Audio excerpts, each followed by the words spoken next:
উনি 3বারের বিধায়ক হতে পারে, কিন্তু আমরা একবার অন্তত চান্স পেতে চাই। চান্স পেলে আমরাও দেখিয়ে দেবো যে আমরা কোনো অংশে কম নয়। নারীদের সুরক্ষা, বেকারদের সমস্যা আমরাই দূর করতে পারি। তৃণমূল সরকার কোনোদিনই দূর করতে পারবে না, তার জন্য চাই বিজেপি সরকার। তাই সাধারণ মানুষ যদি আমাদের সাথে থাকে, আমাদের আশীর্বাদ করে, আমরা অবশ্যই সব সমস্যা, সব দুর্নীতি দূর করতে পারবো। কতটা আশাবাদী আপনি?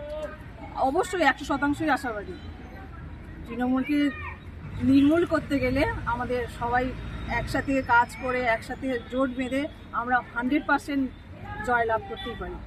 হুগলি লোকসভা ভোটে 42,000 ভোটে তৃণমূল এগিয়ে আছে, সেখানে কতটা রিকভারি করতে? সেটা কোনো ব্যাপার না, 42,000 ভোটেই ওনাকে আমরা হারাতে পারি।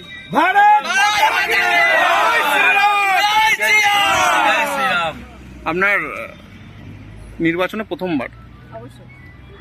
মানে ভেতরে কি কোনো ভয় কাজ করছে? না না না, কোনো ভয় কাজ করছে না। আমার সব মন্ডল সভাপতি ভয় বলে আমাদের কিছু নেই, আমরা এক একটা মা দুর্গা, সবাই সাথে আছে, ভয় কিছু নেই। ভয়ের আবার কি আছে? ঠিক আছে। আপনার নামটা? আমার নাম বর্ণালী দাস।